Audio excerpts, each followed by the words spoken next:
모세가 그의 장인 미디안 제사장 이드로의 양떼를 치더니 그 떼를 광야 서쪽으로 인도하여 하나님의 산 호렙에 이르매 여호와의 사자가 떨기나무 가운데로부터 나오는 불꽃 안에서 그에게 나타나시니라. 그가 보니 떨기나무에 불이 붙었으나 그 떨기나무가 사라지지 아니하는지라. 이에 모세가 이르되 내가 돌이켜 가서 이 큰 광경을 보리라. 떨기나무가 어찌하여 타지 아니하는고 하니 그때에 여호와께서 그가 보려고 돌이켜 오는 것을 보신지라. 하나님이 떨기나무 가운데서 그를 불러 이르시되 모세야 모세야 하시매 그가 이르되 내가 여기 있나이다. 하나님이 이르시되 이리로 가까이 오지 말라. 내가 선 곳은 거룩한 땅이니 내 발에서 신을 벗으라. 또 이르시되 나는 내 조상의 하나님이니 아브라함의 하나님, 이삭의 하나님, 야곱의 하나님이니라.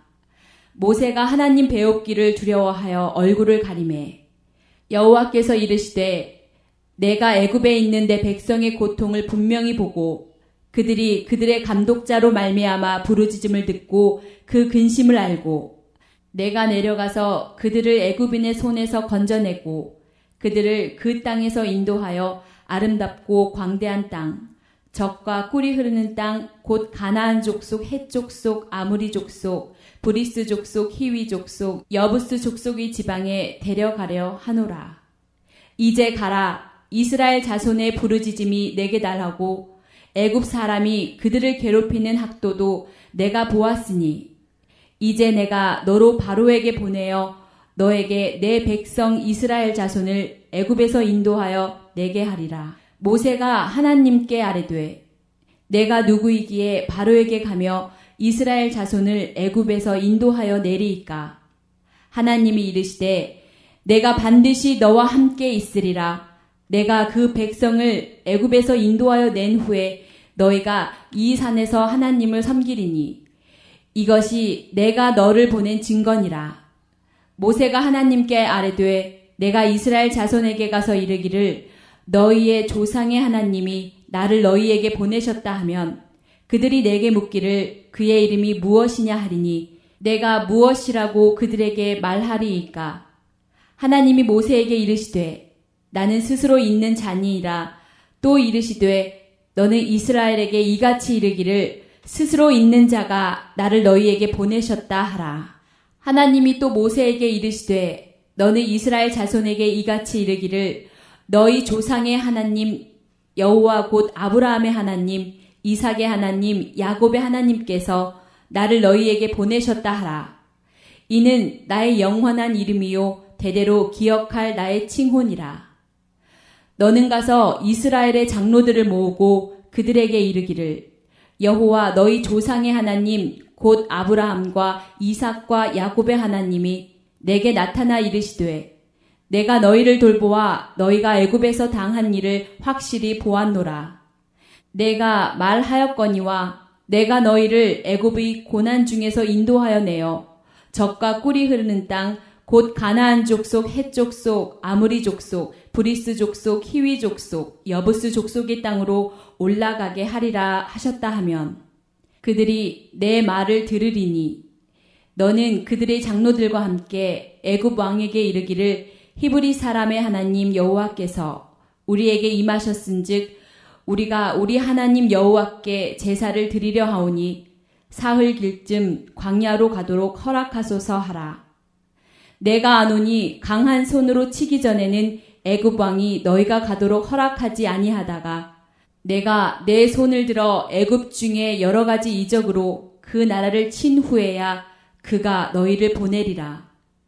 내가 애굽 사람으로 이 백성에게 은혜를 입히게 할지라 너희가 나갈 때에 빈손으로 가지 아니하리니 여인들은 모두 그 이웃 사람과 및 자기 집에 거류하는 여인에게 은폐물과 금폐물과 의복을 구하여 너희의 자녀를 꾸미라.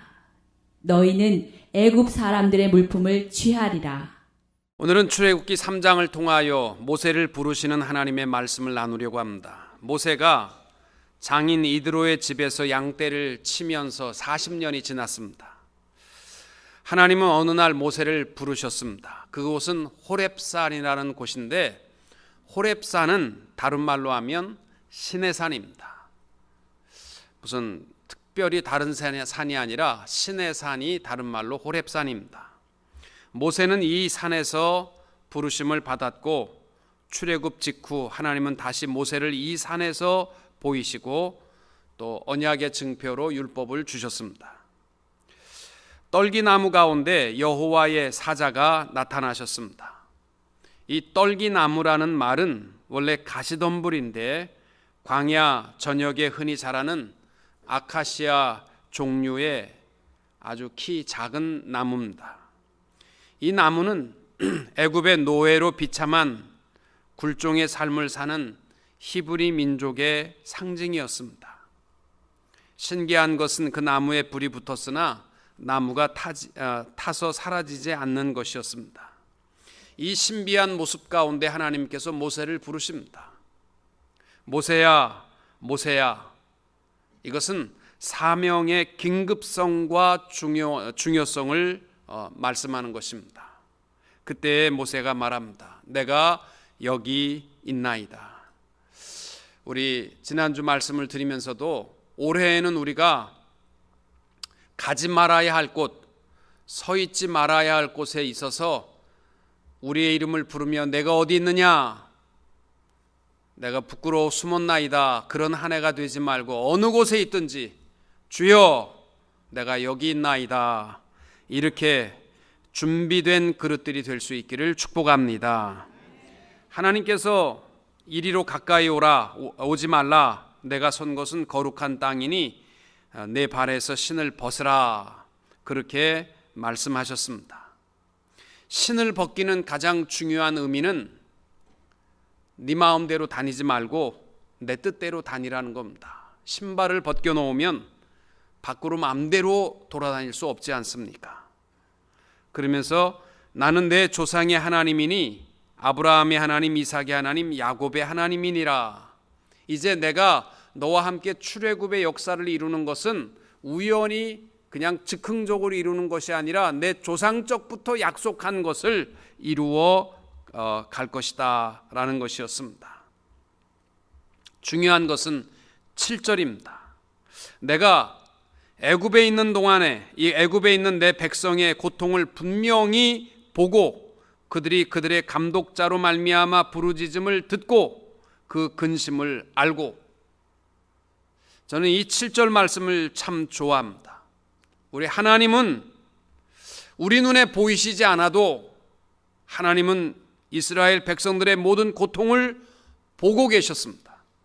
그리고 그들로 말미암아 부르짖는 소리를 다 들으셨습니다. 그리고 그 근심도 알고 계신다라는 것입니다.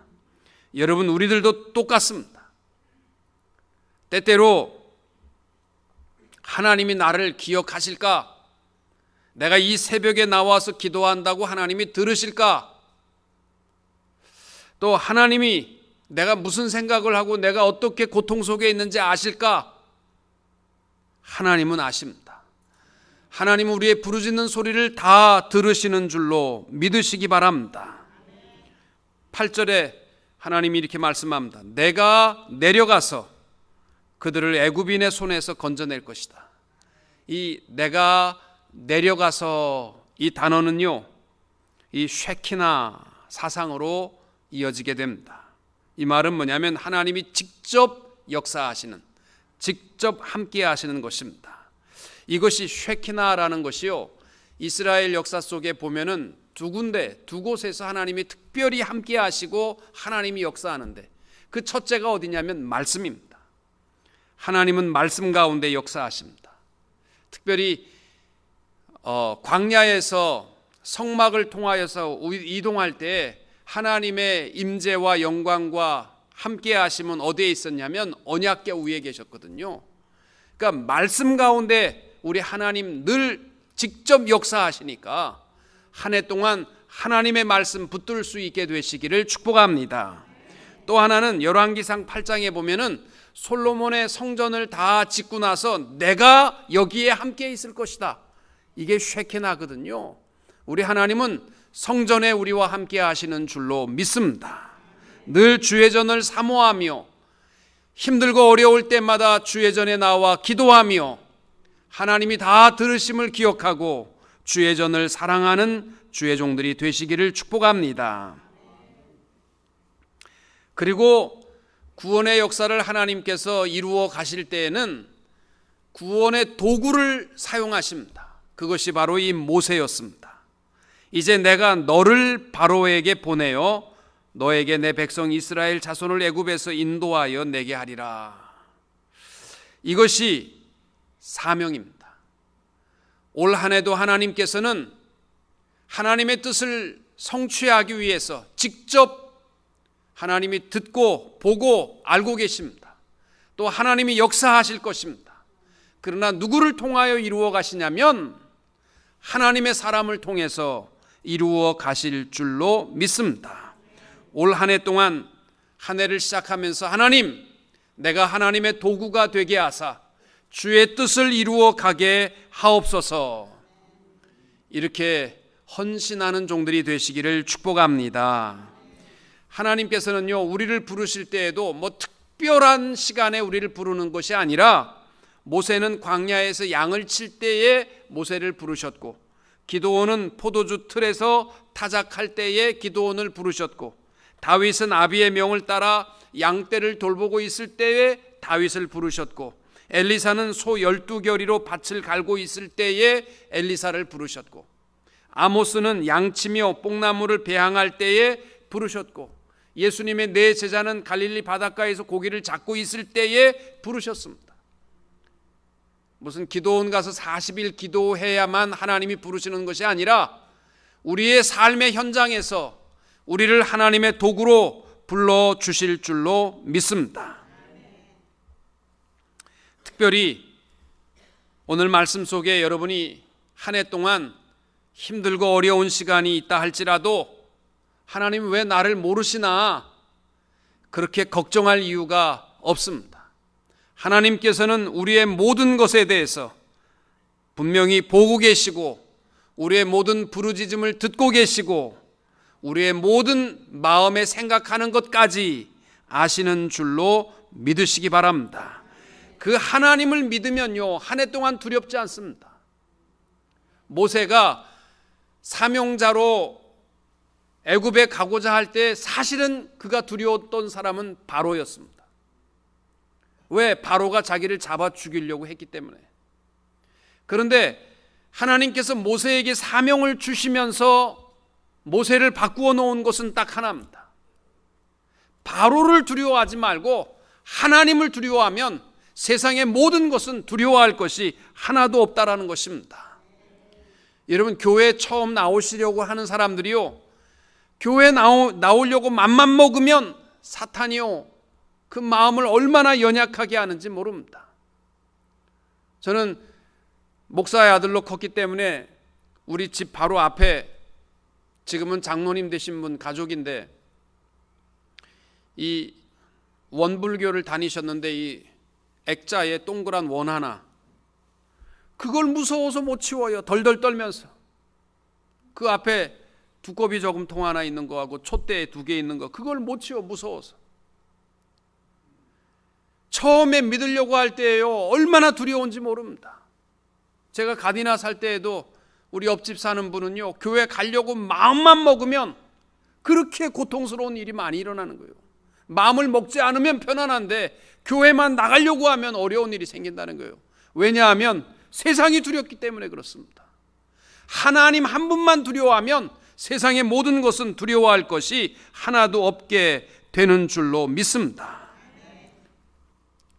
이 땅 위에 우리가 그 사명자로 살아야 합니다. 사명자라는 것은요, 하나님 한 분만 두려워하면 사명자로 살아갈 수 있습니다.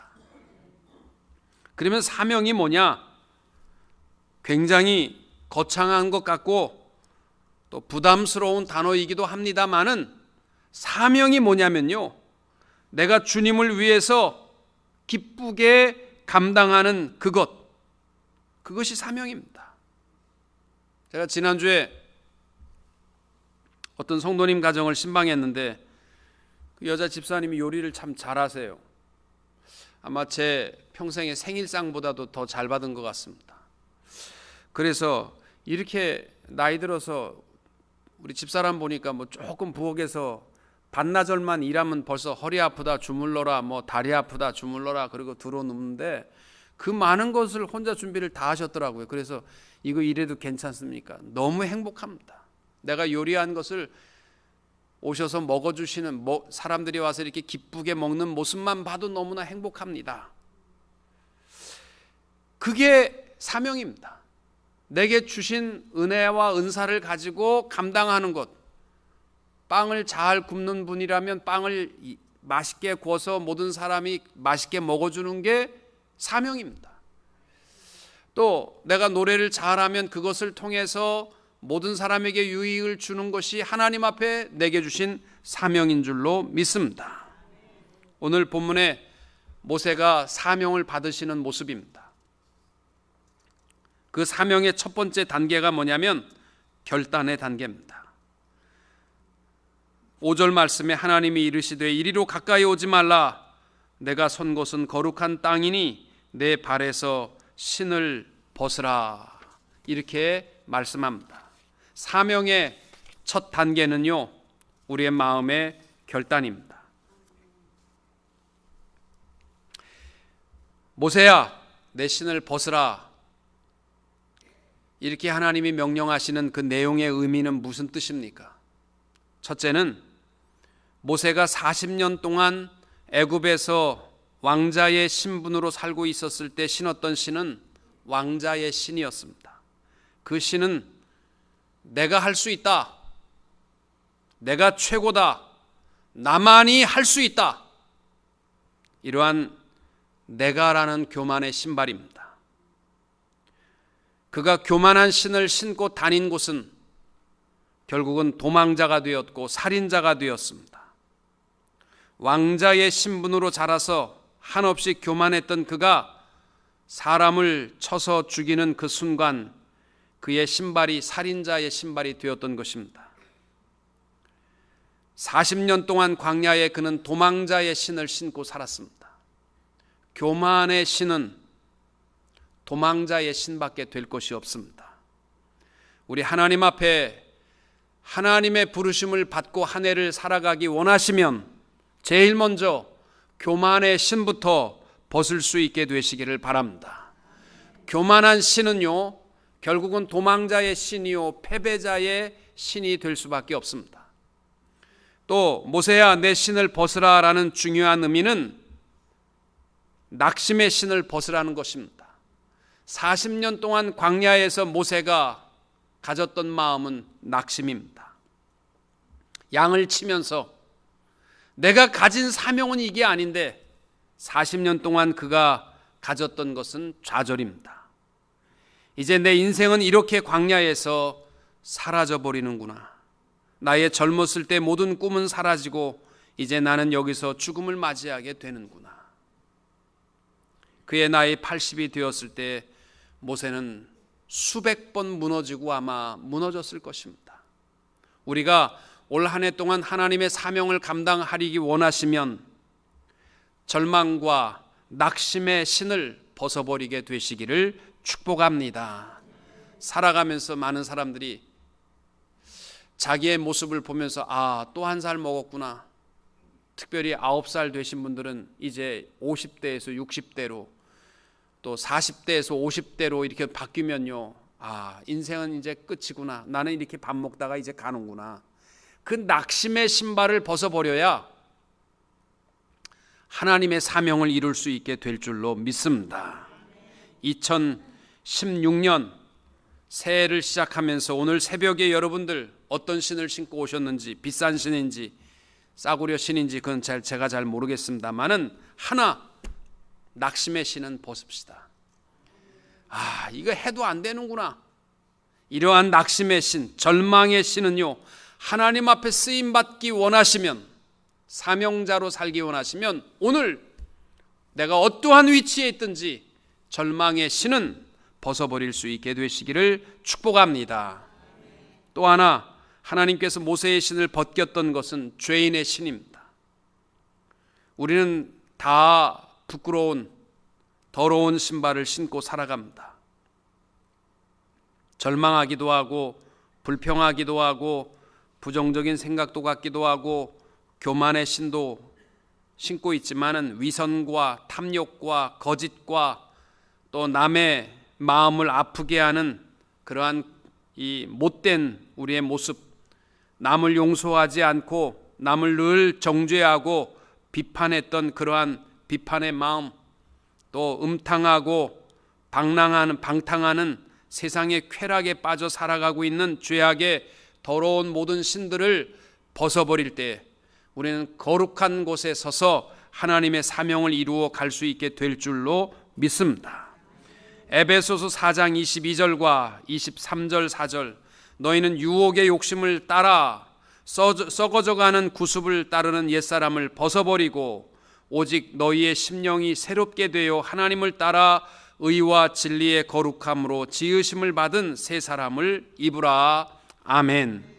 여러분, 특별히 새해마다 우리가 꼭 해야 될 일이요, 이 추한 신발 벗어버리는 겁니다. 1년에 한 번이라도요 좀 추한 신발 벗어버리고요 거룩한 신을 신고 하나님의 뜻을 이루어 갈 수 있는 성도님들이 될 수 있기를 축복합니다. 우리가 이러한 이 새벽에 결단을 하고 한 해를 출발하면 하나님께서 반드시 우리와 함께 하실 줄로 믿습니다. 특별히 좀 전에도 말씀드렸습니다마는 7절 말씀, 여러분 이 말씀을 꼭 기억하시기 바랍니다. 한 해 동안 우리가 무슨 일을 하든지 간에 같이 한번 읽겠습니다. 여호와께서 시작. 여호와께서 이르시되 내가 애굽에 있는 내 백성의 고통을 분명히 보고 그들의 감독자로 말미암아 부르짖음을 듣고 그 근심을 알고. 아멘. 하나님은 내 모든 것을 알고 계십니다. 또 보고 계십니다. 그리고 우리의 부르짖음을 듣고 계시는 줄로 믿으시기 바랍니다. 내가 이렇게 힘든데 하나님 뭐 하십니까? 걱정할 필요 없습니다. 하나님은 다 보고 계시고 듣고 계시고 알고 계시는 줄로 믿습니다. 여러분, 하나님께서 하나님의 작정한 시간이 되면 치유하시고 우리를 세워주시고 우리에게 자유와 기쁨을 허락하여 주실 줄로 믿습니다. 우리에게 필요한 것은 그때까지 포기하지 않는 것입니다. 하나님이 우리와 함께 하시기 때문입니다. 시편 40편 1절에도 시편의 저자가 고백하는 말은 내가 여호와를 기다리고 기다렸더니 귀를 기울이사 나의 부르짖음을 들으셨도다. 여러분, 아무리 힘들어도 하나님은 나를 보고 계시고 내 소리를 듣고 계시고 내 모든 것을 알고 계신다라는 이 사실을 기억하면 아무것도 걱정할 필요가 없는 줄로 믿습니다. 이사야 41장 10절 두려워하지 말라 내가 너와 함께함이라 놀라지 말라 나는 내 하나님이 됨이라 내가 너를 굳세게 하리라 참으로 너를 도와주리라 참으로 나의 의로운 오른손으로 너를 붙들리라. 아멘. 이 음성을 이 새벽에 듣게 되시기를 바랍니다. 사명의 마지막 단계는 하나님께서 모세를 불러 사명을 주시는 장면입니다. 9절부터 보면은 하나님께서 모세에게 명령합니다. 이제 가라. 이스라엘 자손의 부르짖음이 내게 달하고 애굽 사람이 그들을 괴롭게 하는 학대도 내가 보았으니 이제 내가 너를 바로에게 보내어 너에게 내 백성 이스라엘 자손을 애굽에서 인도하여 내게 하리라. 아멘. 모세가 하나님께 아뢰되 내가 누구이기에 바로에게 가며 이스라엘 자손을 애굽에서 인도하여 내리이까. 하나님께서 사명을 주시는데요, 모세는 하나가 빠졌습니다. 이제까지는 내가 할 수 있다고 생각했는데 이제는 내가 누구길래 그런 일을 할 수 있습니까? 이 사명자의 특성이에요. 저는 그래서 우리 교회에서도 늘 그래요. 장로님 뽑을 때 내가 장로 돼야 되겠다 하는 사람은 뽑으면 안 돼. 나는 장로의 자격이 없습니다. 권사님들도 나는 권사의 자격이 됩니다. 이런 사람 되면 안 돼. 내가 누구기에 나는 그런 일을 할 수 없습니다. 그런 분들이요 진짜 하나님의 사명 가지고 일하실 수 있는 분입니다. 사명의 가장 중요한 말씀은 12절입니다. 하나님이 이르시되 내가 반드시 너와 함께 있으리라. 아멘. 여러분, 한 해 동안 우리에게 사명만 주시고 네가 알아서 해라, 절대 그런 하나님이 아닙니다. 세상을 변화시키는 사명을 주셨으면 변화시킬 수 있는 힘도 우리에게 주시는 줄로 믿습니다. 모세를 부르시고 네가 해라, 내가 너와 함께 할 것이다. 이것이 사명입니다. 올 한 해 동안 여러분들의 가정과 일터와 사업과 모든 일을 감당할 때에 분명히 기억하십시오. 하나님은 여러분을 파송하십니다. 사명자로 세우셨습니다. 그리고 하나님께서는 우리와 함께 하실 줄로 믿습니다. 이 사명자로 한 해를 승리하며 살게 되시기를 주님의 이름으로 축원합니다.